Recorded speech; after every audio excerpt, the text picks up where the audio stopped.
Baik, bismillahirrahmanirrahim. Assalamualaikum warahmatullahi wabarakatuh. Yang Ustaz hormati lagi kasihi sahabat kari Ustaz Al-Fadil Ustaz Nur Hisham bin Jasmi. Kaifa hal Ustaz? Alhamdulillah, khair.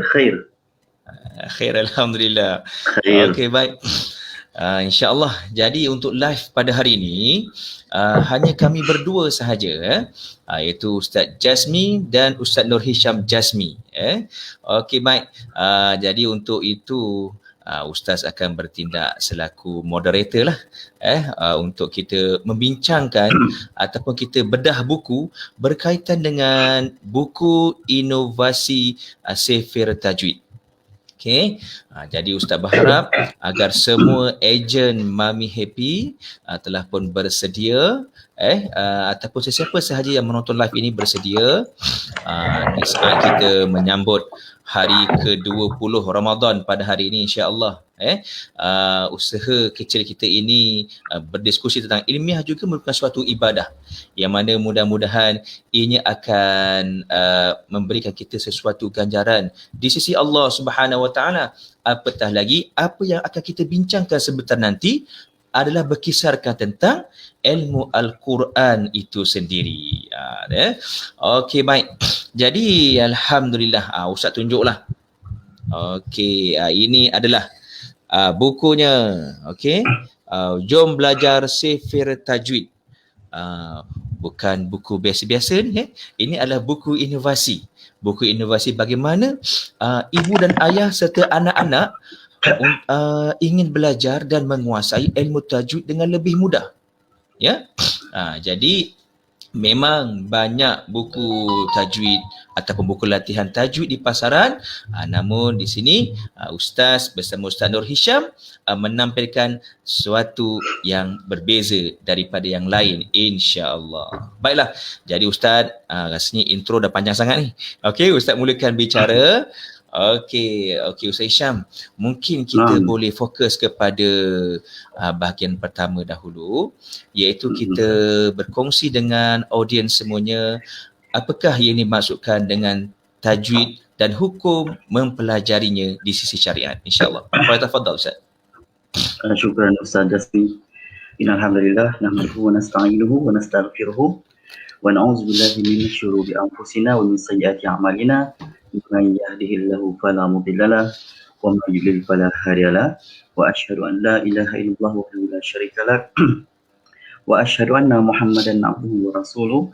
Qala rabbi shrah li sadri wa yassir li amri wahlul 'uqdatam min lisani yafqahu qawli. Rabbi zidna 'ilman nafi'a warzuqna fahman wasi'a. Rabbi yassir wa la tu'assir karim. Pertama kali, sekali lagi kita ucapkan banyak terima kasih kepada Ustaz Al-Fadil, Ustaz Jasmi, yang saya panggil ayahanda. Ada bukan ayahanda banyak lain, tak dia ayahanda lah. Sebab nama saya Nur Hisham bin Jasmi. Okay, jadi kita nak terus pada hari ini, insyaAllah. Sebelum tu Ustaz Jasmi, saya nak jawab lah. Sebab ada komen-komen daripada rakan-rakan kita, Puan Ruhaiza Hasan, Waalaikumsalam. Nur Hafizah Saad, Waalaikumsalam. Nur Hafizah Saad, dua kali dan Uhti Suhaila, Waalaikumsalam warahmatullahi taala wabarakatuh. Semoga pagi ni semua sihat-sihat belaka. Hari ni hari Ahad.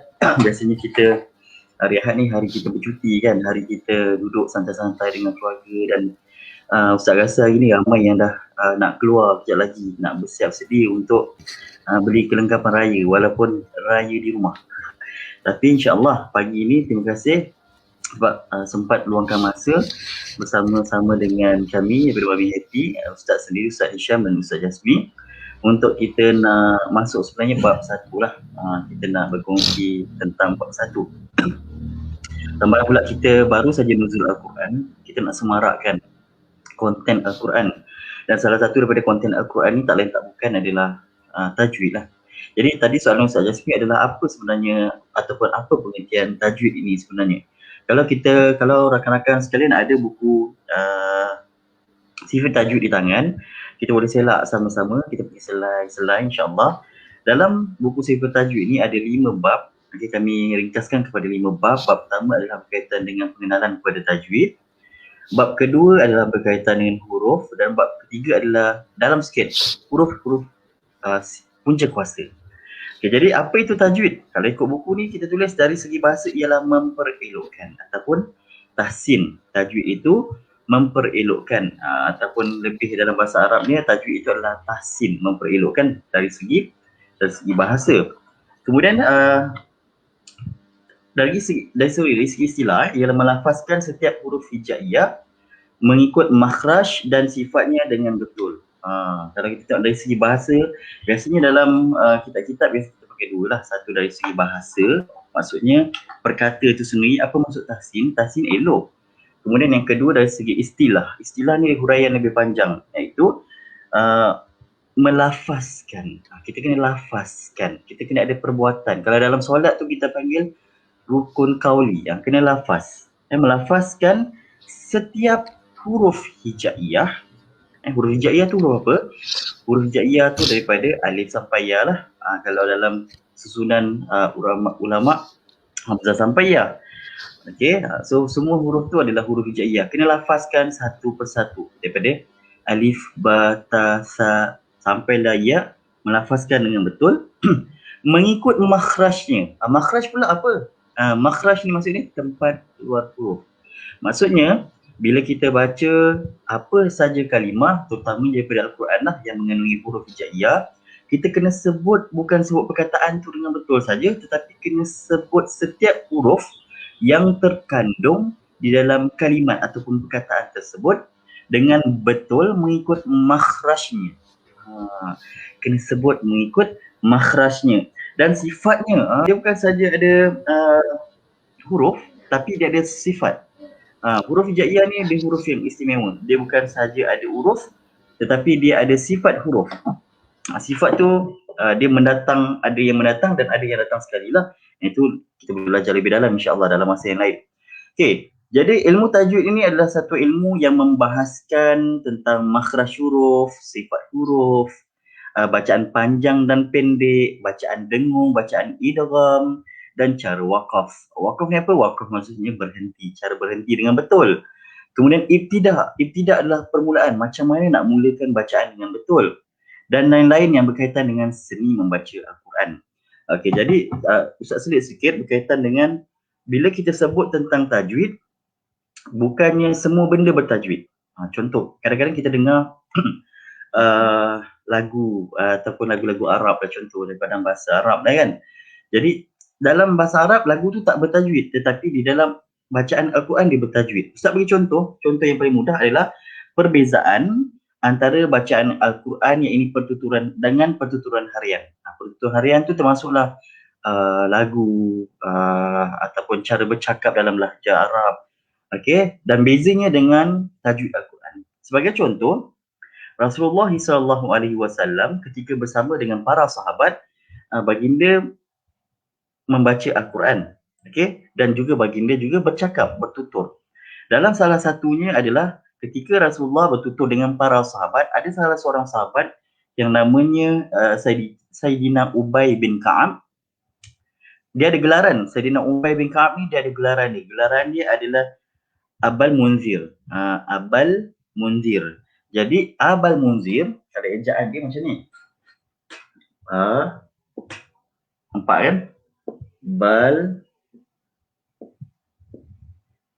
Munzir. So Yasmin nampak tak? Nampak tak? Abal Munzir. Okey, nampak jelas Ustaz. Okey. Abal Munzir. Ini gelaran untuk Ubay bin Ka'ab. Kalau kita tengok dalam hukum tajwid, biasa Nabi akan panggil ya lah, wahai. Ya. Saya tengok je. Okey. Ya tu dalam bahasa Arab wahai. Ya tu dalam bahasa Arab, dalam bahasa Melayu wahai. Okay, jadi biasanya Nabi akan panggil ya Abal Munzir. Ya Abal Munzir. Okey. Kalau di dalam tajwid, apabila ada huruf alif jumpa dengan hamzah, dia akan keluar tanda panjang. Okey? Cuma di dalam sifat tajwid kita tak sampai lagi pada mat. Kita pergi pada basic. Lam, mim, nun. Okey. Kalau dalam hukum tajwid, automatik ada huruf mat jumpa hamzah kena panjang 4 atau 5 harakat. Okey, jadi sepatutnya dibaca ya Abal Munzir. Okey, tetapi ini adalah panggilan ataupun pertuturan harian Nabi. Yang Nabi panggil para sahabat, iaitu Ubay bin Ka'ab dengan gelaran Abal Munzir. Nabi tak panjangkan ya Abal Munzir. Tapi Nabi baca biasa je, 2 harakat je. Iaitu ya Abal Munzir. Wahai Abal Munzir. Ya Abal Munzir. Jadi ini pertuturan. Dia berbeza dengan tajuk di dalam Al-Quran. Selain daripada itu, iaitu dibaca dengan kadar tak lebih daripada 2 harakat. Tapi kalau kita cuba dalam tajuk Al-Quran, automatik dia akan jadi 4 atau 5 harakat. Yang kedua adalah wakaf dan ibtidak, sakta dan sebagainya. Dan guna Nabi tak gunakan pada panggilan biasa, tetapi Nabi gunakan hanya di dalam bacaan Al-Quran. Jadi tajuk itu sangat penting lah kalau kita tengok dari segi sudut bahasa dan juga apa kita kata tadi, istilah tadi. Tajwid itu dia menjaga setiap huruf. Jadi yang kita nak jaga adalah setiap huruf yang terkandung di dalam perkataan. Dalam segmen yang lepas kita dah bincang lah ada berapa banyak huruf yang terdapat di dalam mushaf. Ada berapa banyak kalimat yang terdapat dalam mushaf. Kan kalau huruf ada 300,000 banyak huruf. Maksudnya setiap 300,000 kalimat, 330,000 huruf yang terdapat dekat dalam Al-Quran tu kita kena jaga, kita kena lafazkan, kita kena sebut. Kalau ada dengung, kena dengung. Kalau ada panjang, kena panjang. Kalau ada yang perlu dijelaskan, perlu dijelaskan. Jadi hukum Ustaz anda rasa anda dah terlebih panjang anda huraikan tentang hukum tentang belum masuk hukum kan, tentang maksud. Kita dah ringkaskan dalam buku tajwid tu. Dalam buku sifat tajwid, kalau Ustaz Jasmine dapat selak muka surat 3, okay, kita tunjukkan sama-sama dekat kita punya pengunjung pagi hari ni. Kita tengok dia dah ringkaskan. Dia ringkas saja. Dia nak bagi, kita nak bagi mudah sebab rakan-rakan pun ada yang ada buku tajuk sendiri, dan kita juga di Imam AP juga ada buku tajuk dah keluarkan kan. Jadi boleh selak kat situ untuk lebih panjang. Okey, terima kasih Ustaz Jasmine. Jadi itulah pengertian tajwid. Manakala dari segi hukum pula, kita tengok pada muka surat 4, hukum mempelajari ilmu tajwid adalah fardu kifayah. Tetapi membaca Al-Quran bertajwid fardu ain. Jadi ada 2 kat situ. Kalau kita boleh tengok, hukum yang pertama, Ustaz, anda pakai tangan je Ustaz. Okay. Semula jadi. Okay, hukum yang pertama, hukum membaca, hukum belajar. Hukum belajar. Okey, hukum belajar fardu ain. Manakala hukum membaca pula adalah fardu kifayah.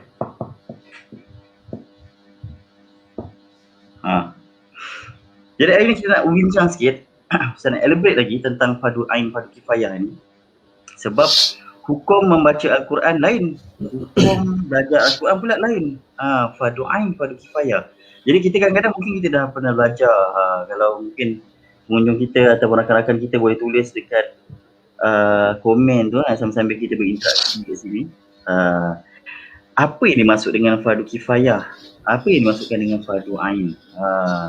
Bantu. Boleh tulis kat komen kita baca-baca komen. Saya pagi ni kita relax je, santai-santai belajar tajwid sambil kita ada masa kita layan sikit rakan-rakan kita ni. Okay, fardu kifayah, fardu ain. Dua benda ni terdapat kat dalam hukum tajwid. Belajar fardu ain. Belajar belajar fardu kifayah. Balik Sah. Membaca fardu ain. Belajar fardu ain. Belajar fardu kifayah. Okey. Membaca Al-Quran fardu ain. Maksudnya setiap kali kita buka Al-Quran, kita buka mushaf, tak kira macam mana, kalau kita tak buka mushaf sekalipun, asalkan namanya ayat Quran, fardu ain kita baca bertajwid. Sebagai contoh, yang suka Ustaz tegur adalah berkaitan dengan kadang-kadang kita ajar anak murid kita ataupun kita mak ayah baca doa belajar dengan anak-anak contohnya, ataupun cikgu baca doa belajar dengan murid-murid dia. Biasanya dia akan baca Rabbi syrah li sadri wa yassir li amri wahlul 'uqdatam min lisani yafqahu qawli. Betul kan? Biasanya macam itulah cara dia baca. Tetapi sebenarnya bacaan tu ada banyak kesilapan lah. Banyak silap dan banyak salah kat situ. Sebab apa? Sebab ada panjang, pendek, ada dengung yang perlu dijaga. Sebab doa belajar yang kita baca tu kita ambil daripada surah Taha ayat 25 sampai 28 yang berbunyi A'udzubillahi minasyaitonirrajim. Bismillahirrahmanirrahim. Qala rabbi syrah li sadri. Tarik nafas. Wa yassir li amri. Ada 4 harakat kat situ. Bukan 4 rakaat lah. 4 rakaat je. Bukan 4 rakaat. Okay. Dan itu kalau kita berhenti tarik nafas lah. Tak berhenti boleh sambung. Wahlul 'uqdatam min lisani. Tarik nafas kalau berhenti. Yafqahu qawli. Ada 2 harakat. Daripada depan dah bermula dengan 2 harakat kat situ. So maksudnya bila kita baca ayat Al-Quran, bila kita buka mushaf, bila kita membaca doa-doa yang diambil daripada Al-Quran, fardu ain untuk kita membacanya secara bertajwid. Bahkan salah satu daripada ayat Al-Quran yang biasa kita baca adalah Bismillahirrahmanirrahim. Kita baca Bismillah. Nak makan kita baca Bismillah. Nak sahur tadi kita sebelum makan kita baca Bismillah. Kita buat apa-apa kita mulakan dengan Bismillah. Bismillah itu adalah ayat yang pertama daripada suratul Fatihah. Okay? Jadi Bismillah itu kita kena baca juga dengan bertajwid. Bukan kita baca Bismillahirrahmanirrahim. Kita tak dengar huruf dia satu persatu. Sedangkan tajwid tadi dari sudut bahasanya adalah memperbaiki. Dari sudut istilahnya pula memberikan hak ataupun setiap huruf itu perlu dibaca dan dilafazkan dengan makhraj dan sifat yang betul. Jadi bismillah yang sebenar adalah Bismillahirrahmanirrahim. Tadilah nak makan kan Ustaz, kita buka makanan, kita membaca tak nafas. Taranum Ustaz. Bismillahirrahmanirrahim. Semua orang tengok kita. Baik. Nak makan ke nak mengaji? Tapi sebenarnya itulah yang betulnya. Kan? Sebab tu kita kena betulkan yang biasakan yang betul. Biasakan yang betul. Betul. Ya betul. Sebab mana-mana kalimat, mana-mana perkataan, apa saja yang kita petik daripada Al-Quran, perlu kita membacanya secara bertajwid. Sebab apa? Hukumnya fardu ain. Bukan saja bila kita baca buka mushaf. Buka mushaf ni kita buat latihan membaca. Tapi kadang-kadang dalam solat, contoh solat fardu, taklah solat fardu tu kita buka Al-Quran kita baca kan. Sebab kita dah hafal surah-surah tu. Tapi bila kita lafaz saja, automatik kita kena baca secara bertajwid. Jadi tajwid itu perlu dilafazkan. Jadi hari ni, pagi ni kita nak betulkan sikit je. Nak betulkan bismillah. Kadang-kadang misalnya ada banyak orang yang keliru dia baca Bismillahirrahmanirrahim. Ada yang baca, kebanyakan yang baca Bismillahirrahmanirrahim. Dia tak dapat, kadang dia tak dapat bezakan Rahman ke Rahmah. Jadi bila kita baca dengan betul, yang sebenarnya Rahmah. Bismillahirrahmanirrahim. Rahmah. Nak makan Bismillahirrahmanirrahim. Baca dengan betul. Kalau nak sentuh dalam surah Al-Fatihah kadang-kadang orang sentuh sin tak berbunyi, itulah sifat huruf. Itu pun tajwid lah. bis ada hamas, ada angin kat situ. Hmm. Bis kadang-kadang ba tak dengar. Itu nanti insya-Allah kita boleh gunakan buku sifir tajwid ni untuk kita buat tahsin suratul Fatihah, hukum lam mim nun menggunakan buku sifir tajwid. Insya-Allah. Next InsyaAllah, Okay, jadi insyaAllah. baca, belajar pula. Belajar macam kita belajar pagi ni, fardu kifayah aja hukum dia. Fardu kifayah tu bukan fardu tak payah. Fardu kifayah tu maksudnya kalau kita tanya, kadang-kadang orang cakap fardu kifayah ni maksudnya seorang buat yang lain terlepas. Betul kan? Biasalah. Fardu kifayah kat sini maksudnya dalam semua hidup sekurang-kurangnya kita belajar tajwid. Sekali kita belajar, insya-Allah kita dah lepas dah kat situ. Ataupun bila kita membaca Al-Quran bertajwid, sekurang-kurangnya kita tahu bunyi dia tapi kita tak ingat nama dia. Sebab kalau kita baca Al-Quran, kita tak ingat nama hukum dia, kalau dia hukum dia fardu ain, berdosa semua. Tapi belajar tajwid fardu kifayah je. Baca betul, tak ingat nama, fardu kifayah. Ni ulama' dah hukumkan fardu kifayah saja. Jadi sebenarnya untuk hukum fardu ain, fardu kifayah ni luas lagi lah. Cuma kita nak santai-santai je pagi ni dengan rakan-rakan kita 10 hari ni kan. Relax-relax, jangan bagi dia terkejut, saraf-saraf dia kan dia terkejut kan sebanyak now, berat kan. Jadi tajwid ni simple, santai, senang. So itulah dia maksud tajwid dan itulah dia penerangan berkaitan dengan hukum tajwid, insya-Allah. Itulah Ustaz, bila Ustaz sebut tadi tentang bacaan doa kan, memang betul.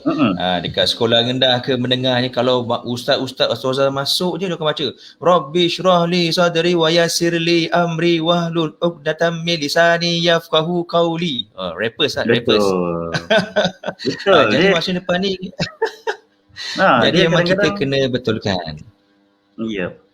Kadang-kadang yalah, kita pun mungkin inilah cara kan Ustaz, kita nak tegur ataupun kita nak bawa rakan-rakan guru kita, ibu ayah ni lepas ni PDPR ni. PDPR maksudnya pembelajaran dari rumah. Biasalah kita orang Islam memang kita akan mulakan dengan belajar. So kita kali ini kita ubah sikit. Kita betulkan yang biasa, biasakan yang betul. Maksudnya bila baca doa belajar tu, sebab doa tu dipetik daripada Al-Quran, hukum membacanya fardu ain. Fardu ain ni maksudnya kalau buat dapat pahala, tinggal berdosa. Yang paling mudah untuk kita faham. Bila lagi ayat Al-Quran. Al-Quran ni bukannya lirik-lirik yang kita boleh petik daripada mana-mana. Tidak. Datang daripada Allah. Kita kena jaga kalam tersebut. Jadi baca doa dengan betul. Kita nak betulkan generasi kita kali ini, paling tidak pun bila dia baca doa belajar, dia baca dengan betul. Boleh lebih, kalau macam mana aslian dah galakkan untuk baca tu, bukalah mushaf. Bila kita nak jaga tajwid, nak jaga dia punya sifat, kita kena baca tengok. Rabbi syrah li sadri, dua harakat. Wa yassir li amri, ada 4 harakat kat situ. Kita pakai Tariq Syatibiyah. Bahkan kita punya buku tajwid ni pun kita menggunakan Tariq Syatibiyah. Tariq Syatibiyah, ya betul. Tak ada kalau Rabbi syrah li wa yassir li amri tadi tu hukum dia mad jaiz munfasil, dia tak ada hukum 2 harakat. Dalam Tariq lain ada, tapi dalam Tariq Syatibiyah 4 harakat minimum. Jadi kat situ wa yassir li amri, 2 harakat lepas tu amri. Jadi kita betulkan biasakan betul. Jadi rakan-rakan kita yang sedang menonton hari ini, mungkin yang insya-Allah pagi ni kita dapat untuk sama-sama untuk kita betulkan. Sebab hukum kita sedang sentuh tentang hukum membaca Al-Quran bertajwid fardu ain. Jadi lepas ini apa-apa sahaja perkataan yang kita ambil daripada Al-Quran, tak kira sama ada perkataan ataupun satu potong ayat ataupun 2-3 potong ayat, baca dengan bertajwid, insya-Allah. Okey. Jadi secara kesimpulannya, ringkasnya adalah apa-apa jua ayat Al-Quran, sama ada kita membacanya atau kita petik sebagai doa, kita perlu membacanya dengan bertajwid. Sebab itu adalah hak bagi sifat makhraj huruf berkenaan. Kerana apa? Kerana membacanya secara bertajwid adalah fardu ain. Tapi kalau kita bercakap, orang kata apa, bercakap, berdialog dalam bahasa Arab, tak perlulah kita bertajwid. Sebagai contoh yang Ustaz Isham bagi tadi kan. Kalau bertajwid semua dalam bahasa Arab, wah lama benar nak borak-borak tu. Okey, baik. Tapi Ustaz, Ana nak tambah sikit. Okey, boleh Ustaz. Sebenarnya dia hukum membaca Al-Quran saja yang bertajwid fardu ain. Tetapi kalau kita perhatikan, ada di kalangan orang dulu-dulu lah. Dia masukkan semua dalam bentuk tajwid.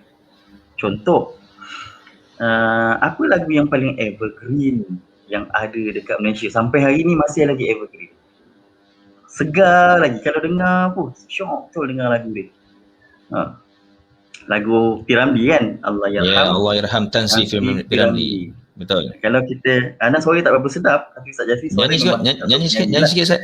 Jadi contoh bila kita nyanyi contoh lagu dia, malam bulan di pagar bintang. Contoh lagu tu kan. Lagu tu kalau kita dengar macam sedap, dia macam masak makanan tu macam perfect, ada cukup semua rasa. Cukup rasa. Kenapa agak-agaknya?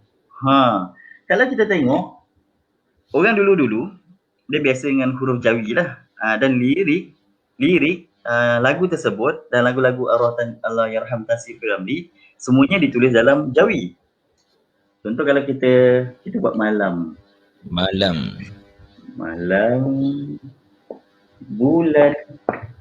Contoh kan. Tulis malam bulan. Dia ada masukkan unsur-unsur tajwid kat dalam lagu dia. Mim jumpa ba. Kalau buka dalam buku Sifir Tajwid, mim dalam Sifir Tajwid dia mudah je. Tuan-tuan tak perlu hafal. Sebab tajwid ni kita dah kaji dah. Ajar hari ni minggu depan lupa. So memang sebenarnya tak payah hafal kecuali memang nak mengajar. Sebab itu kunci kejayaan tajwid kat buku depan tu kita dah tulis khairukum man ta'allamal Qur'ana wa 'allama. Yang terbaik di kalangan kamu adalah orang yang belajar Quran dan mengajarkannya. Maksudnya kunci kepada hukum tajwid sebenarnya adalah belajar dan mengajar. Tetapi kita dah kaji, memang kebanyakan orang tak boleh ingat nama hukum. So, sebab tu kita buatkan buku Sifir Tajwid ni. Dia ada helaian yang boleh kita koyakkan ataupun kita stretchkan yang mana kita rujuk saja hukum dia apa. Kalau kita buka buku Sifir Tajwid ini, jumpa hukum dia ikhfa syafawi. Ikhfa syafawi ni apa? Sembunyikan bunyi mim dalam huruf ba. Nak sembunyikan mim dalam ba. So sembunyikan ni dia renggang sikit bibir. Malam. Ada cara dia lah. Jadi bila kita dengar balik lagu Allah Yarham Tan Sri Piramli tu, rupanya dia mempraktikkan tajwid dekat dalam lirik-lirik dia sehingga kan lagu-lagu dia semuanya sampai sekarang masih lagi sedap didengar. Kan? Lepas ni Ustaz, kalau kita nak buat lagu lagi untuk buku Sifir Tajwid akan datang, kita kena buat lagu macam ni jugalah. InsyaAllah. Dalam lagu pun ada tajwid insya-Allah. Okey, jadi dan hukum mempelajari tajwid ni tak ada maksudnya Ustaz, semua orang perlu belajar, wajib belajar.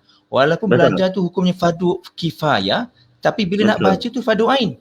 Dan semua umat Islam memang kena baca Al-Quran. Nak kita wajib menguasai, wajib hadam ilmu tajwid agar bacaan kita menjadi elok dan diterima Allah sebagai ibadah. Okey Ustaz, terima kasih atas kupasan yang menarik bagi contoh Allah Tan Sri Piramli juga tu. Okey Ustaz, mungkin Ustaz boleh nyatakan sedikit hujah ataupun dalil daripada hadis dan juga daripada dalam Al-Quran berkenaan dengan hukum membaca Al-Quran dengan bertajwid Ustaz. Okey Ustaz, silakan. Paling mudah sekali kalau kita dalam firman Allah, A'udzubillahi minasyaitonirrajim. Saya terangkan dalam surah Al-Muzammil ayat nombor 70, ayat nombor 4. A'udzubillahi minasyaitonirrajim.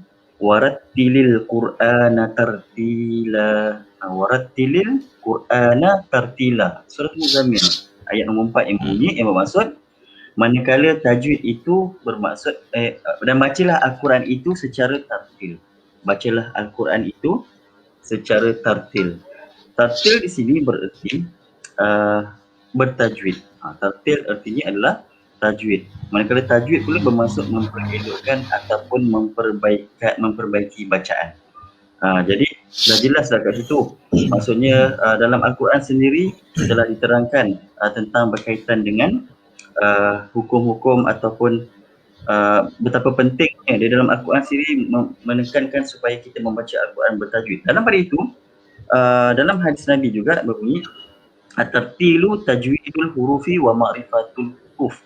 Okey, tartil itu adalah bacaan bertajwid pada huruf dan mengetahui tempat waqaf. Okey, maksudnya kat sini memang ditekankan supaya kita membaca Al-Quran secara bertajwid. Ada satu lagi hadis iaitu daripada Sayyidina Ummu Salmah yang berbunyi annaha na'atat qira'at Rasulullah sallallahu alaihi wasallam Sallallahu alaihi qira'atan wasallam. mufassaratan harfan harfan. Maksudnya bahawasanya beliau menyifatkan siapa tadi yang menyifatkan Ummu Salmah, bacaan Nabi SAW adalah bacaan Sallallahu alaihi jelas di wasallam. antara sebutan huruf dengan satu huruf. Maksudnya Nabi SAW sendiri membaca Al-Quran Sallallahu alaihi satu wasallam. huruf satu huruf. Maksudnya bertajwid tu. Jadi kat situ kita dah dapat dengan jelas bahawa dalam Al-Quran, dalam hadis, bahkan sampai hari ini yang kita mengaji berguru tu sebenarnya bukannya tujuannya apa? Tujuannya supaya tok guru tu ajar kita baca Al-Quran bertajwid dan kita pula ajar anak kita membaca Al-Quran bertajwid. Sebab tu kita kena bertalaqi musyafahah. InsyaAllah. Okey Ustaz, ilmu tajwid ni kan bila agaknya asal nama ilmu tajwid ni diguna pakai kan? Zaman Rasulullah sallallahu alaihi wasallam dulu ada ke Nabi ajar dengan para sahabat ni, okey kita belajar ilmu tajwid hari ni kan, ilmu fiqh ke akidah kan, tapi kita fokus pada ilmu tajwid hari ni. Dari mana asal datangnya ilmu tajwid ni? Dan orang kata apa sekarang ni kita guna Al-Quran resam Usmani Ustaz. Jadi apa pula banding bezanya dengan Al-Quran yang lain? Kenapa kita hanya memberi fokus keutamaan kepada resam Usmani? Okey, Ustaz, insya-Allah dipersilakan. Okey. Hukum tajwid, mana datang hukum tajwid? Hukum tajwid ini sebenarnya dia macam bayi lahir dengan uri. Bayi kalau dalam kandungan ibu dia, bila dia keluar sekali dengan uri betul. Mungkin ini metafora sajalah, janganlah ambil ni pula kan. Tajwid tu macam uri kan. Tak, uri mana tajwid dia? Maksudnya dia memang datang sepasang. Dia datang sepasang. Al-Quran itu tidak diturunkan dalam bentuk seperti mana yang kita ada hari ini. Kalau kita perhatikan Al-Quran itu bukanlah turun seperti mana yang Al-Quran yang ada pada tangan kita hari ini. Contohnya Nabi SAW dapat selepuk Al-Quran. Contoh kan, kalau ada Al-Quran kat tangan saya ni, bukanlah Al-Quran itu diturunkan dalam bentuk sebegini rupa. Al-Quran itu diturun dalam bentuk pendengaran. Bila Al-Quran turun dalam bentuk pendengaran, Nabi SAW mendengar bacaan daripada malaikat Jibril alaihissalam. Kemudian Nabi memperdengarkan kepada para sahabat dan para sahabat memperdengarkan, menyemak kembali bacaan daripada Nabi SAW. Dan begitulah seterusnya kepada tabi'in, tabi'in, pada ulama dan sampai daripada tuan guru kita yang kita belajar mengaji sebelum ini. Jadi tajwid itu turun dalam bentuk pendengaran, bukan dalam bentuk tulisan. Dan siapakah orang pertama agaknya yang menulis kembali tentang hukum tajwid? Ni kita kena tahu sikit lah. Namanya adalah Imam Khalil Ibnu Ahmad Al-Farahidi. Okay? Imam Khalil Ibnu Ahmad Al-Farahidi yang wafat pada tahun 170 Hijriah. Ni orang penting. Sebab apa? Sebab Imam Khalil Ibnu Ahmad inilah orang yang meletakkan contohnya huruf Hamzah, susun balik huruf sampai kita kenal hari ni huruf alif beza dengan huruf Hamzah. Kemudian antara anak murid dia Imam Sibawih. Imam Sibawih ni adalah anak murid kepada ahli, kalau orang bahasa, orang lorah dia tahulah Imam Sibawih ni memang popular pakar bahasa. Pakar bahasa. Jadi sebab itu tajwid ini sejarahnya adalah tajwid ini dalam bab huruf dan juga sifat itu dia sebenarnya adalah kepunyaan bahasa. Tetapi ulama kemudian yang mengambil sebabkan penting untuk orang awam, sebab dulu orang Arab saja. Orang Arab dia tahulah tentang bahasa dia.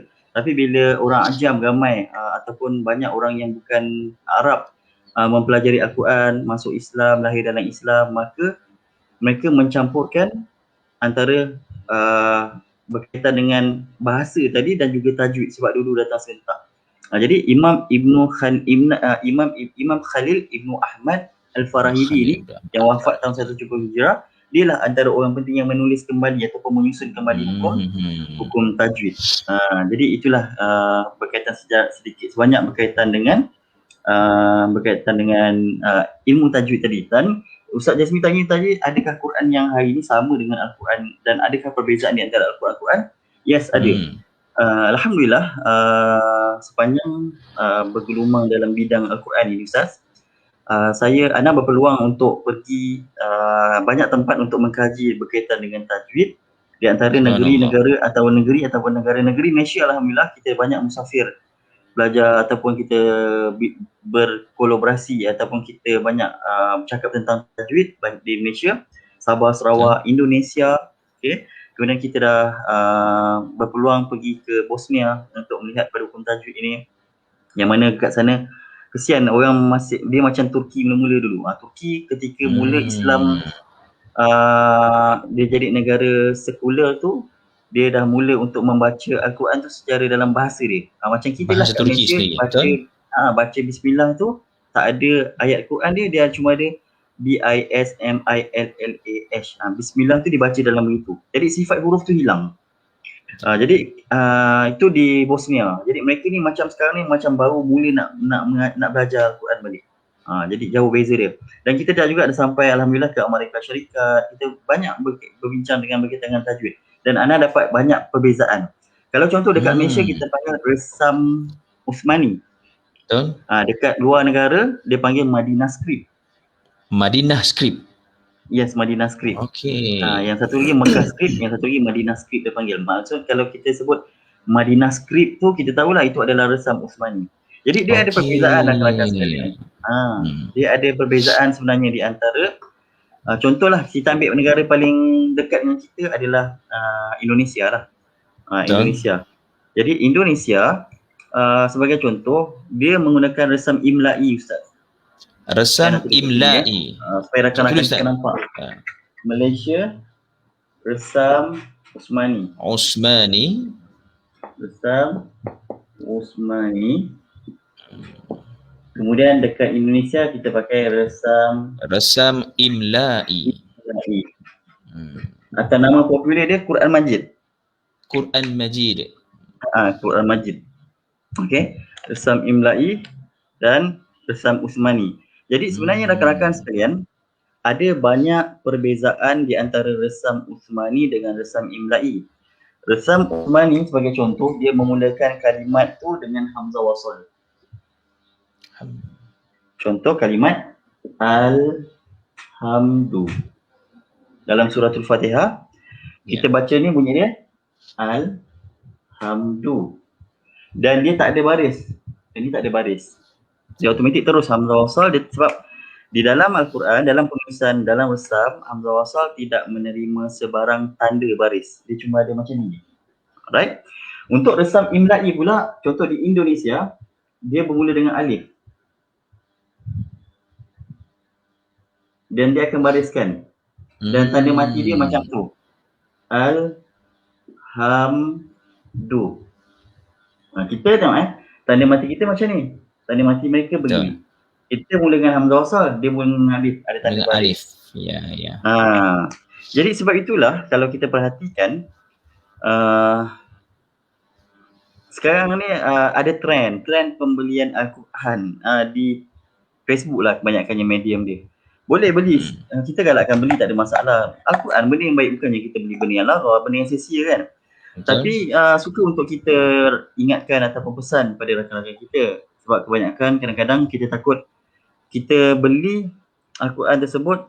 Al-Quran ni adalah bahan cetakan yang ada badan selia dia, iaitu Kementerian Dalam Negeri, KDN. Okay, jadi KDN ni bahan bercetak daripada ayat Al-Quran dia jaga betul-betul. Contoh yang saya katakan tadi, yang Ana cakap tadi adalah yang ini lulus. Yang ini tak lulus KDN.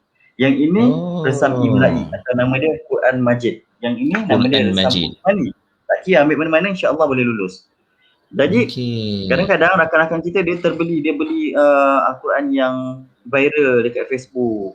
Jadi dia tak perasan. Ini Ustaz Ana bawakan contoh Yang ini adalah resam imla'i. Contoh resam imla'i. Cuba Ustaz dalam dia adalah seperti inilah, kita bukakan surah Al-Fatihah sebab semua orang hafal surah Al-Fatihah. Tak masalah. Okey, jadi ini adalah suratul Fatihah. Okey. Jelas tak? Kurang jelas ke Ustaz? Kurang jelas, kita buka sebab dia kan kecil kan. Kita buka dia kan Al-Fatihah, dia akan mulakan dengan yang kecil kan, dia punya tulisan kan. Betul. Jadi kita buka surah yang mudahlah, Qul huwallahu ahad contoh. Ni contoh dia. Okey, yang ni nampak Ustaz. Okey, Ustaz jangan gerak. Okey. Okey, Bawa. nampak Okey. tu. Okey, nampak. Okey. Nampak beza dia, tengok Qul huwallahu ahad. Dia pakai dun. Allahus samad. Dia tak ada hamzah wasal. Lam yalid wa lam yulad wa lam yakul lahu kufuwan ahad. Okey. Antara perbezaan yang kita ada dalam Quran ni adalah huruf hamzah wasal dia, ataupun dia tak pakai hamzah wasal, dia pakai alif. Jadi itu alif. Antara yang ketara. Yang ini pula adalah resam Usmani. Saya buka surah yang sama. Masih lagi surah Al-Ikhlas. Kita nak tengok perbezaan. Sebab kadang-kadang kita bimbang.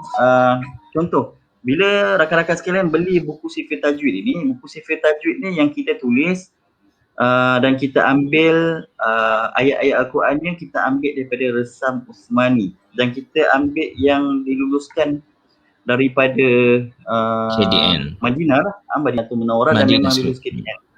Madinah, kita ambil daripada Madinah Script. Jadi kadang-kadang bila kita beli Al-Quran yang tak ada kelulusan, tajuk dia akan jadi lain sikit. Ini contoh surah Al-Ikhlas. Tengok tu. Pada perbezaan, Qul huwallahu ahad. Tu adalah hamzah. Yang tadi alif. Allahus samad. Yang itu dia pakai hamzah wasal dan tak ada baris. Dan ini antara perbezaan-perbezaan ketara. Dan minta maaf cakap, kita kalau boleh kita tak nak ada kesalahan pada ayat Al-Quran tu, supaya kita nanti bila kalau rakan-rakan sekalian gunakan buku sifir tajwid, pakai pula Al-Quran tadi, Al-Quran Majid, Jasam Imla'i, kita takut nanti cari-cari tak sama pun tanda dia, tak jumpa pun. Sebab apa? Ya Allah, sebab rujukan dia tak sama. Pakai buku sifir tajwid, tapi dia punya Quran yang dia nak cari sumber, nak cari tanda dan dobit-dobit tu semuanya Al-Quran Jasam Imla'i. Tak jumpa lah. Nanti dia kata, buku ni salah ni, buku sifir tajwid ni salah. Sebenarnya Quran dia rujuk tu yang Quran tu tak salah Ustaz. Quran tu cuma dia tidak dikawal selia. Penulisan banyak dalam bunyi ni banyak. Sebagai contoh, kalau saya boleh kongsikan sekali, dalam Malaysia kita gunakan Tariq Syatibiyah. Tariq Syatibiyah. Kalau kita pergi Indonesia, kita akan jumpa 1000 Tariq yang berbeza. Allah. Maksudnya ada 1000, ada lagi 999 lagi kaedah yang berbeza. Dan di Malaysia macam kita pakai mazhab Syafi'i, dan Al-Quran kita gunakan resam Usmani, tulisan ataupun resam, penulisannya resam Usmani, kaedah tajwidnya kita pakai Tariq Syatibiyah. Tapi dekat Indonesia ada banyak lagi, sebab dia orang advance. Sebab kita tetap pakai qiraat Hafs an Asim. Mungkin hari ni kita banyak gunakan term-term teknikal. Itulah dia tajwid. Sebab itu orang tak boleh nak ingat nama hukum, sebab dia banyak term teknikal tu tak boleh ubah. Tapi sebab itu dalam hukum pula, membaca Al-Quran bertajuk tu fardu ain. Belajar tajuk tu fardu kifayah. Kalau orang tak boleh ingat term-term ni tadi, maksudnya berdosa kalau fardu ain. Tapi sebab tu dia hukumkan fardu kifayah saja. Jadi ini perbezaan ketara lah. InsyaAllah. Okey, sebab tu Ustaz ini usul kepada Ustaz Hisham soalan tentang resam Usmani, sebab kita khawatir kalau ada ejen-ejen atau mana-mana pembeli di luar sana guna buku inovasi sifir tajwid tapi rujukannya Quran Majid. Kan? Okay, jadi untuk itulah seboleh-bolehnya kita menggunakan resam Usmani sebagai bahan bacaan di rumah kita, sebagai bahan rujukan, sebab ianya adalah bersumber kepada Al-Quran yang digunakan pakai di Madinah. Iaitu dipanggil sebagai Madinah Script. Dan sebenarnya Al-Quran resam Usmani ini lebih mudah kita fahami, lebih mudah kita, orang kata apa, kalau nak baca bertajwid, sebab simbol-simbol yang terdapat di dalamnya akan membantu kita untuk mengenal pasti sama ada bacanya dengung ataupun sebaliknya. Baik, terima kasih Ustaz Hisham atas kupasan yang menarik, dan mudah-mudahan Ustaz berharap agar semua para audiens jelas tentang perkara ini. Okey, baik Ustaz, mungkin kita boleh sentuh sedikit lagi Ustaz sebelum kita mengakhiri program Bola Bicara ni. Okey Ustaz, jadi kita cuba buka minda lagi dengan perkongsian dalam bahagian 1 berkenaan dengan huruf hijaiyah Ustaz. Okey, mungkin Ustaz boleh terang seberingkas mengenai huruf-huruf hijaiyah yang terkandung dalam Al-Quran, dan juga sikit je kita sentuh untuk hari ini huruf punca kuasa yang menerbitkan kepada inovasi Saiful Tajwid. Falyatafaddal Ustaz. Baik Ustaz. Okey, sambil-sambil tu Ustaz tadi ada keluar komen daripada Nur Nelmia. Dia kata beli Nur Quran pastikan ada Nemia. petak besar tu, confirm dah disemak dan diluluskan. Ya betul. Okey. Betul. Betul, terima kasih. Okey, petak besar yang dimasukkan tu macam mana? Tunjuk Ustaz. Adakah Contoh petak dia. besar yang dimasukkan ni macam ni? Bukan yang Itu buku teks Quran sekolah. ni Al-Quran. Buku teks sekolah ni Al-Quran salah satu buku teks lah. Okey. Jadi yang kita nak tunjukkan ni, yang kita nak share ni, petak dia taklah besar sangat, petak dia besar. Tunjuk depan Ustaz. Dia ada KDN 600 contoh 16 18 12 2016. Betul.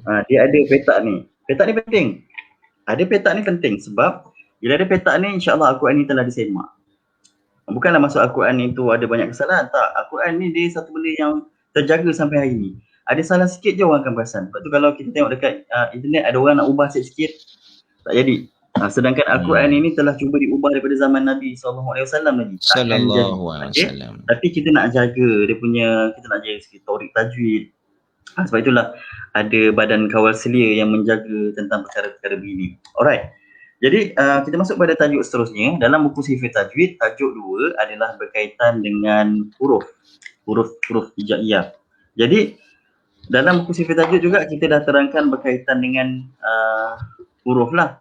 Ada beberapa banyak huruf. Jadi sebenarnya tentang beberapa banyak huruf ini dia ada khilaf lah. Ulama dia ada berselisih pendapat. Ada yang kata 28, ada yang kata 29, ada yang kata 30. Tapi dalam buku Saiful Tajwid kita ambil daripada Mufid fi ilmi tajwid yang menyatakan dalam dia kata wa'iddatul hurufi lil hijai tis'un wa ishruna bila amtira, ataupun dia kata kat sini dan bilangan huruf hijaiyah mantuqah ataupun huruf satu-satu tu ialah 29 tanpa sebarang pertikaian.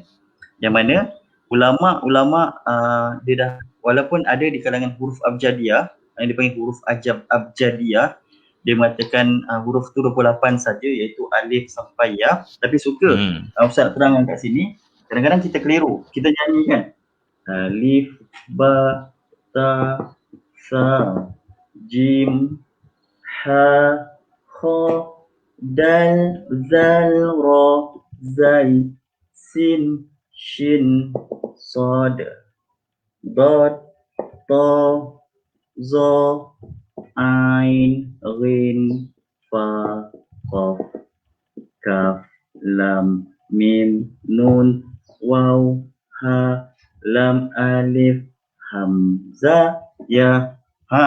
Kalau kita tengok kat sini, kita kira 1, 2, 3, 4, 5, 6, 7, 8, 9, 10, 11, 12, 13, 14, 15, 16, 17, 18, 19, 20, 21, 22, 23, 24, 25, 26, 27, 28, 29, 30. Tadi kata 29, kenapa 30? Yap, inilah yang berlaku kat dalam masyarakat kita.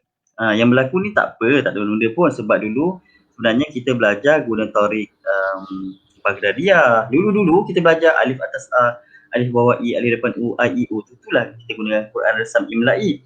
Kalau rakan-rakan yang mungkin yang dah berumur 40 tahun dan ke atas, dia akan belajar kaedah tu. Alif atas a, alif bawah i, alif depan u, a, i, u. Nama dia kaedah Baghdadiyah. Tetapi bila sekarang kita tak guna dah alif atas a, alif bawah i, alif depan u, kita guna hamzah atas a, hamzah bawah i, hamzah depan u. Suka untuk Ustaz share sikit hari ni berkaitan dengan asal usul penulisan huruf hijaiyah ini. Sebenarnya ulama menulis yang ini adalah hamzah. Yang ini adalah hamzah. Alif kat mana? Tulisan dulu ketika sebelum Imam Khalil menulis, sebelum itu ni semua tak ada titik. Ni tak ada titik. Bentuk dia sama tapi titik dia tak ada. Bentuk dia susun ikut bentuk. Sebelum tu tak ada susun ikut bentuk, dia terabur. Okey. Jadi yang mana alif? Yang inilah alif. Yang mana hamzah? Yang ini hamzah. Ini bukan alif. Okey, yang hamzah ni tak ada. Yang inilah alif. Lam alif. Maksudnya bukannya lam tu dia nak fokuskan, dia nak fokuskan kepada alif. Maksudnya alif ini tidak memberi sebarang bunyi kecuali dia duduk sebelum dia ada huruf-huruf lain. Tak kisahlah ba, ta, sa, jim. sampailah lam alif ya. Lam alif ni kat sini maksudnya yang ni nak terangkan tentang huruf alif. Dan bila kita belajar balik, dulu kita belajar huruf hijaiyah ada 30 sebab dia termasuk kat sini. Dan ulama susun balik. Dia letak tulisan hamzah kat sini. So yang dia letak hamzah kat sini, yang ni alif, yang ini jadi hamzah. Kalau nak cerita tentang penyusunan huruf ni, dia agak panjang sikit lah. Kita kena bagi bukti-bukti dan dalil-dalil daripada kitab-kitab yang berbeza berkaitan dengan penulisan ni. Tapi kita nak ringkaskan mudahnya, alif tidak menerima sebarang tanda baris di dalam Rusam Uthmani, dalam kaedah Tariq Syatibiyah. Yang menerima tanda adalah huruf hamzah. Dan disebabkan itu, huruf hijaiyah ada 29 huruf. Okey, huruf hijaiyah ulama sepakat ada 29 huruf. Dan daripada 29 huruf ini, alif tidak terima sebarang tanda baris, maka tinggal 28. Jadi dalam buku sifir tajwid, dalam muka surat Ustaz tengok muka surat apa?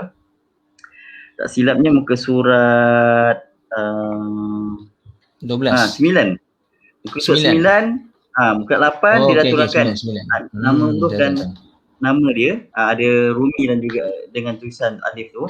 Kenapa kita keluarkan huruf-huruf ni? Sebab kita nak bagi tahu asalkan orang boleh kenal huruf, anak-anak kita boleh kenal huruf, dia boleh belajar tajwid. Syarat belajar tajwid adalah dia kenal huruf. Kalau dia tak kenal huruf apa-apa lagi, memang dia tak boleh belajar tajwid lah. Tajwid ni kan kita kata macam matematik, dia menggunakan otak kiri. Jadi dia kena kenal bentuk huruf. Bila dia kenal bentuk, dia boleh fokus yang mana yang sebenarnya huruf punca kuasa. Okay, ini macam dalam sifir tajwid. Kemudian, dalam muka surat 9, kita suruh tulis. Kenapa kita suruh tulis? Sebab bila dia kenal saja tak cukup, dia kena tulis balik. Sebab tulis kerja otak kiri, mengecam tadi kerja otak kanan. Kita nak anak-anak kita bukan saja boleh menulis, tapi juga boleh membaca dan berkenal dengan huruf dengan baik. Dan daripada semua huruf ni, bukannya semua huruf ni mendatangkan hukum tajwid. Bukan semua huruf ni mendatangkan hukum tajwid. Huruf yang mendatangkan hukum tajwid, cuma untuk yang basic ni, yang kita nak kenalkan 3 saja. Okay, sebenarnya dia ada banyak lah, ada 6 lah. Alif, Hoya, huruf-huruf yang mendatangkan hukum tajwid, huruf Ra. Tapi dalam buku sifir tajwid, kita nak pelajar ataupun orang awam fokus kepada huruf-huruf yang boleh mendatangkan hukum tajwid. Daripada semua ni, cuma 3 saja kita nak fokus, iaitu yang pertama, lam, yang kedua, mim, yang ketiga, nun. Dia duduk, susunan dia tu rapat-rapat. Lam, mim, nun. Bersebelahan. Yes. Dan lam ni, dia jumpa ba, dia jadi hukum dia lam qamariyah. Dia jumpa ta, dia jadi syamsiyah. Dia jumpa sa, jadi syamsiyah. Dia jumpa jim, dia jadi qamariyah. Tengok dalam buku sifir tajwid ada. Okay. Dan mim pun sama. Lam boleh jumpa semua huruf, mim boleh jumpa semua huruf, nun boleh jumpa semua huruf. Dia jumpa huruf ni, dia akan menjadi hukum yang berbeza. Sebagai contoh, lam jumpa 28 huruf ni. Kenapa 28 Ustaz? Sebab alif tadi tak terima sebarang baris. 29 tolak 1 tinggal 28 saja. Dan lam jumpa ba, dia akan terbagi pada 2 je, qamariyah atau syamsiyah. Dia ada sifir dia. Kita dah buat dah sifir dia. Tujuan kita buat sifir ni nak bagi tahu yang tajwid ni mudah dan senang. Okey. Mim jumpa dengan ba, dia jadi ikhfa syafawi. Mim jumpa ta, dia jadi izhar syafawi. Mim jumpa ta, izhar syafawi. Jim, izhar syafawi. Buka saja dekat buku sifir tajwid itu, insya-Allah. Nun jumpa ba, dia jadi iklab. Nun jumpa ta, dia jadi ikhfa. Nun jumpa sa, jadi ikhfa. Nun ikhfa hakiki. Nun jumpa ha, jadi izhar khalqi. Jadi senang. Sebenarnya kalau kita tahu konsep dia, kunci dia adalah huruf utama, huruf punca kuasa, huruf lam, mim, nun. Dia boleh jumpa semua huruf, dan bila dia jumpa semua huruf tu, dia akan bagi jawapan yang berbeza untuk setiap huruf. Jadi itulah kita punya apa yang mencetuskan idea untuk kita buat buku sifir tajwid ni.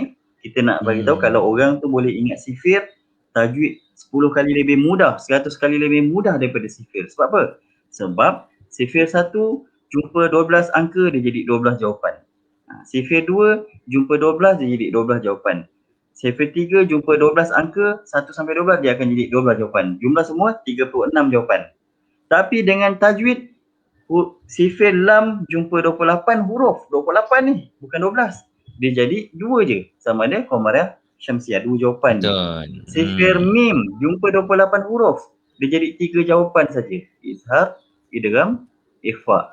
Sifir nun jumpa dengan 28 huruf. Dia akan jadi 4 ataupun 5 jawapan. Izhar, idgham, ikhfa, iqlab. Senang saja tajwidnya. InsyaAllah. Okey, jadi terima kasih Ustaz atas kupasan yang diberi. Jadi itulah sebenarnya cetusan idea untuk menghasilkan sifir tajwid ni adalah hasil daripada pengkajian sebenarnya. Pengkajian dan juga daripada apa yang kita analyse sepanjang dalam bidang perguruan dan pendidikan ini, bagaimanakah cara yang paling mudah, cara yang paling ampuh untuk kita memastikan bukan saja anak-anak tapi orang awam termasuk ibu bapa, golongan dewasa agar mereka mudah menguasai asas ilmu tajwid. Dan untuk buku sifir tajwid yang pertama ini, kami hanya memperkenalkan iaitu mengenengahkan 3 huruf utama yang dikatakan sebagai huruf punca kuasa, iaitu huruf lam, huruf mim dan huruf nun, kan? Kita tak sangka, mana kita dulu sangka rupa-rupanya dalam susunan huruf hijaiyah tu lam, mim, nun yang duduk bersebelahan, 3 siri tu yang berdekatan tu, rupa-rupanya itulah yang menjadikan hukum tajwid pada hukum lam, hukum mim dan hukum nun. Jadi Ustaz rasa cukup sekadar ini sahaja perkongsian kita untuk siri yang pertama, sebab Ustaz bercadang memang kita akan buat bersiri, lebih banyak siri, termasuklah Syekh, Ana tertarik tadi Syekh, kita cuba kupas surah Al-Fatihah berdasarkan huruf lam mim nun, kan? Sebab Betul. dalam buku sifat tajwid ni pun Ustaz Ishan dan Ustaz sendiri sengaja mengambil surah Al-Fatihah sebagai surah pilihan untuk kita kena pasti di mana terletaknya hukum lam, mim dan nun. Okey Ustaz, insya-Allah akhir kata daripada Ustaz sebelum kita mengakhiri sesi pertemuan ini. Okay, Alhamdulillah. Pertama sekali kita ucapkan terima kasihlah Ustaz pada Mami IP sebab terbitkan buku ini. Yang keduanya kepada semua yang menonton pada pagi ini, dan yang paling penting sebenarnya kita berada dalam alaf ke-21. Sistem pembelajaran sekarang agak berbeza dengan sistem pembelajaran dahulu. Cara pemahaman kita guru, kami dua-dua adalah guru. Kami dah cuba pelbagai kaedah. Sebagai contoh, Ana sendiri dah cuba pelbagai kaedah untuk nak memahamkan anak murid ni berkaitan dengan tajwid. Hari ni ajar, besok lupa, hari ni ajar, minggu depan lupa, hari ni ajar, tahun depan langsung tak ingat apa-apa. Tapi kita cuba mempelbagaikan jenis hidangan lah. Jadi datangnya buku sifir tajwid ini cuba menghidangkan sesuatu yang berbeza, disebabkan ramai orang boleh mahir sifir dengan mudah. Yang penting dia tahu cara dia. Kita nak orang boleh mahir tajwid dengan mudah juga. Sebenarnya tajwid dia memerlukan latihan demi latihan. Dia tak boleh kita nak baca saja tanpa latihan. Jadi latihan tajwid menggunakan buku sifir tajwid setakat ini, cara hidangan yang kami cuba bawakan, kami cuba inovasikan.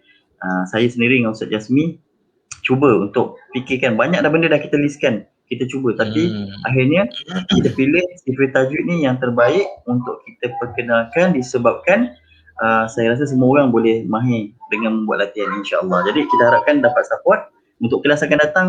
Cuba bantu kita share banyak-banyak untuk orang dapat makluman berkaitan ni. Jadi kalau kita ada kuih yang sedap tapi orang tak tahu kita buat kuih tu sedap, tak ada orang beritahu, tak syok juga.